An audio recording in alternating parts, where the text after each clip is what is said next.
बिस्मिल्लाहिर्रहमानिर्रहीम। अस्सलामुअलैकुम।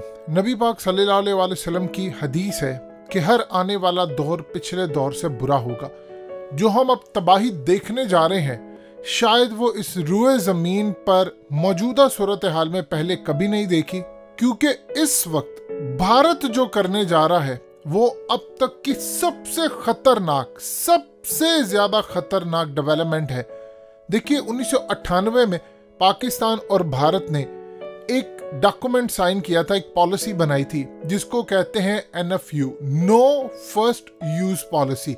इसका मतलब ये होता है, इस वीडियो की अहम डिस्कशन चलती रहेगी, लेकिन इससे पहले आप वीडियो को लाइक करें, हकीकत टीवी को सब्सक्राइब कर लें और बेल आइकन पर जरूर क्लिक करें कि पाकिस्तान किसी सूरत एटमी मिसाइल का हमला नहीं करेगा अनटिल के कोई दूसरा मुल्क करे। इसी तरह भारत ने भी ये पॉलिसी अपनाई थी कि नो फर्स्ट यूज पॉलिसी के तहत हम किसी भी मुल्क पर एटमी हमला नहीं करेंगे पहले अनटिल के कोई दूसरा मुल्क हम पर हमला करे। इसके तहत होता यूं है कि जब सब ये पॉलिसी बना लेते हैं तो कोई एक दूसरे पर हमला नहीं करता, लेकिन भारत अब ये खतरनाक तरीन फैसला लेने जा रहा है और कंसीडर कर रहा है कि वो ये पॉलिसी खत्म कर दे। आर्गुमेंट्स वो ये दे रहा है कि बरतानिया, फ्रांस, ये असल में वो ममालिक हैं जिन्होंने कोई नो फर्स्ट यूज पॉलिसी अपनाई नहीं है, लिहाजा पाकिस्तान के साथ और चाइना के साथ हमें खतरात इतने ज़्यादा हैं कि अब हमें no first use policy scrap करना पड़ेगी। यानी दूसरे और सादा लफ्ज़ों में आप समझ लीजिए, भारत अब ये प्लान करने जा रहा है और दुनिया को बताने जा रहा है कि हम पाकिस्तान या चाइना पर किसी भी वक्त एटमी हमला कर सकते हैं। और अगर ये वो पॉलिसी स्क्रैप कर देते हैं, जो कि इस वक्त डिबेट वहां पर शुरू हो चुकी है, और उसके बाद याद रखिएगा फिर पाकिस्तान भी डेफिनेटली बात है विद इन नो टाइम हम यूनाइटेड नेशन के पास नहीं जाएंगे, हम फलाने के पास नहीं जाएंगे, हम सबसे पहले अपनी no first use policy scrap करेंगे। ये नहीं होगा कि भारत हम पर हमला करे, हम इंतजार करते रहे और फिर हम जाकर करें और उसके साथ पाकिस्तान तैयार हो जाएगा। इसके साथ ही चाइना अपनी नो फर्स्ट यूज पॉलिसी को ओपनली स्क्रैप नहीं करेगा, यानी वो भी पूरी तरह तैयार होगा भारत पर हमला करने के लिए। लेकिन चूंकि एक बात याद रखिएगा, अगर वो ओपनली ये बात कहता है कि हम नो फर्स्ट यूज पॉलिसी खत्म करते हैं, तो फिर जापान, अमेरिका, इसराइल, हर कोई उन पर चढ़ दौड़ने के लिए एटमी हमला करने की जो पॉलिसी है वो तर्क कर देंगे। वैसे अलग बात है कि इसराइल अभी छुप छुपा कर काम कर रहा है, उसने दुनिया को नहीं बताया, लेकिन वो एक एटमी पावर है।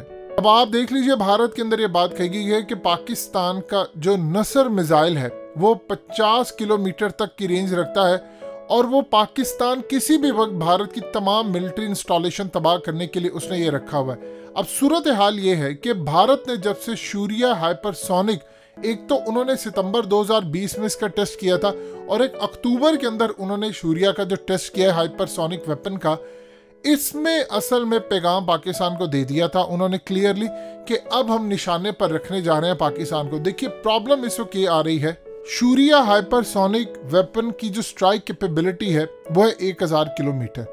अब यहाँ पर वो काम ये कर रहे हैं कि हम इसको अगर ख़त्म कर देते नो फर्स्ट यूज़ पॉलिसी, तो पाकिस्तान और चाइना जो हम पर चढ़ाई करने की कोशिश करें ये मोहतात रहेंगे। देखिए, एक चीज़ आप ज़हन में रखिएगा, अगर तो फिर भारत ख़त्म करेगा तो फिर पाकिस्तान भी ख़त्म फौरी तौर पर कर देगा, फिर हम इस चीज़ का इंतज़ार नहीं करेंगे। वैसे भी आप एक चीज़ को ज़हन में रखिएगा, दो एटमी ममालिक आमने सामने आ गए थे 27 फरवरी को। भारत पाकिस्तान पर मिसाइल दागने जा रहा था कई शहरों पर और हम भी थे। आप मोदी सरकार जैसे लोगों से कुछ भी उम्मीद कर सकते हैं। देखिए, होता क्या है, एक बात आप याद रखिएगा, आपको एक फौजी स्ट्रेटजी हमेशा समझनी चाहिए। फौज काम ये करती है कि जब भी किसी भी जगह पर आप किसी मुल्क के अंदर जाते हैं, कब्जा करते हैं या फतह करनी होती है, तो आप 4 साइड्स होती हैं, उनमें से एक साइड हमेशा आप छोड़ देते हैं, जिससे दुश्मन को आप मौका देते हैं कि वो एक साइड से भाग जाए, पीछे की तरफ जाए, ताकि आप उनके इलाके फतह कर सके। अगर आप उनको चारों तरफ से घेर लेते हैं तो उनके पास 2 ऑप्शन होती है, या तो वो सरेंडर कर देते हैं या वो फिर सरेंडर करने के अलावा आप पर चढ़ दौड़ते हैं। यानी वो भी फिर कहते हैं कि अब तो हम फंस गए हैं, तो अब हमने हमला ही करना है। अब ये स्ट्रेटजी हमेशा कामयाब रहती है, लेकिन सम टाइम अगर दुश्मन मुल्क ये कहता है कि ठीक है हम तो मरेंगे, तुम भी साथ मरोगे, तो वो एक बड़ा हमला करते हैं जिसके नतीजे में आपका एक अच्छा खासा नुकसान होता है। इसीलिए आप एक रास्ता हमेशा खुला छोड़ते हैं। इसकी सिंपल सी मिसाल है कि अगर एक कमरे के अंदर बिल्ली घुस आती है और आपने कोई रोशनदान या कोई ऐसी चीज नहीं रखी हुई जहां से वो बाहर भाग सके, तो वो पलट कर आप पर ही हमला करती है। आप उसको बेशक बाद में ठिकाने लगा दे, लेकिन आपका वो नुकसान करके जाएगी। ये स्ट्रेटजी हमेशा से ये अपनाते हैं। भारत इस वक्त बुरी तरह फंस चुका है। इलेक्ट्रोमैग्नेटिक पल्स वेपन चाइना बुरी तरह भारत को दबोच रहा है। उनको पता है कि पाकिस्तान के पास भी ये कैपेबिलिटी है। देखिए, आप जंग के नतीजे में सारा भारत ब्लैकआउट हो जाता है, तो वो क्या करेंगे? इसीलिए अब वो इस पॉलिसी पर कंसीडर कर रहे हैं कि हमें ये पॉलिसी पूरी तरह रिवर्स करनी है, ताकि हम पाकिस्तान और चाइना को पैगाम दें कि तुम पीछे हट जाओ। अगर तुम लड़ाई करोगे तो फिर हम पूरी तरह चढ़ दौड़ने के लिए तैयार रहेंगे। लेकिन एक बात याद रखिएगा, हमारे पास स्ट्रेटजी है जनरल ज़ियाउल हक वाली। ज़ियाउल हक ने कहा था भारत को कि एटमी प्रोग्राम हमारा तैयार है, हम एटमी ताकत बन चुके हैं। तुम मिसाइल मारोगे तो हम सफ़ायस्ती से मिट जाएंगे, हम मिसाइल मारेंगे तो तुम सफ़ायस्ती से मिट जाओगे। सिर्फ फ़र्क ये है, जब हम मिसाइल मारेंगे तो तुम जब मरोगे तो फिर इस धरती पर कोई हिंदू मजहब का नाम लेने वाला नहीं होगा। हम अगर सफाई हस्ती से मिट गए तो फिर मुसलमान बाकी रहेंगे, यानी 57 इस्लामिक ममालिक हैं, उनमें से अगर एक नहीं रहेगा लेकिन अल्लाह का नाम लेने वाले मुसलमान कायम रहेंगे। ये एक बड़ी धमकी थी और उसके बाद भारत पीछे हट गया था, क्योंकि इसराइल इस वक्त प्लान कर रहा था। तो आप सोच लें, मोदी जैसे देखिए इंतहा पसंद शख्स से आप क्या उम्मीद कर सकते हैं? उसको पता वो हार है। अब आप सोच लें, उसके पास अगले इलेक्शन में जीतने के लिए क्या है? सबको पता चल गया उसने कोई ना कोई हमला करना है। इसके बाद आप क्या करेंगे? उसके पास परफॉर्मेंस नहीं है, उसके पास कैपेबिलिटी नहीं है कि वो चाइना से लैंड वापस ले सके। वो वादा करके आया था कि पाकिस्तान को ख़त्म करके सांस लेगा।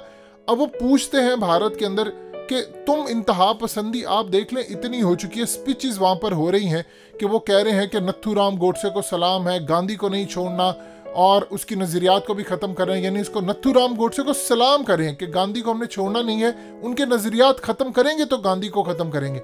यहाँ तक मामला आ चुका है। सिखों का मामला ख़राब है, मुसलमानों का ख़राब है। इतने सारे जब आपके महाज खुल जाते हैं तो आपको समझ नहीं आती आपने करना क्या है। आप फिर एक बड़ी जंग छेड़ देते हैं कि हम नहीं रहेंगे तो कोई भी नहीं रहेगा। ये इतनी खतरनाक बात है कि आप सोच लें कि सुपर कंप्यूटर ने जो कैलकुलेशन करके दी है कि अगर ये जंग होती है तो फिर कम से कम 25 साल सूरज की रोशनी जमीन पर नहीं पड़ेगी इस खत्ते के अंदर।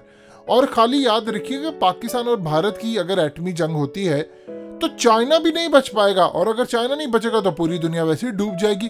इस सूरत हाल में एक परेशान कुन चीज है। देखिए, प्रॉब्लम ये है कि एटमी हथियार उन लोगों के हाथ में, आप जितना मर्जी हम कह लें कि हम भारत को हरा सकते हैं, फलाना कर सकते हैं, आप सोच लें, आप एक दफा, ये वो वाला कोई एटमी हमले नहीं है जो कि जापान के ऊपर गिराए गए थे। ये 2021 वाले एटमी हमले हैं और टेक्नोलॉजी है। इस वक्त अगर आप करेंगे तो साइंटिस्ट को भी नहीं पता कि इसके रिएक्शन क्या होगा, सूरत हाल कितनी खराब होगी। तो इस बात को आप मेक श्योर कर ले। इस वक्त तबाही दुनिया भर में सामने आ सकती है अगर भारत ये काम कर देगा।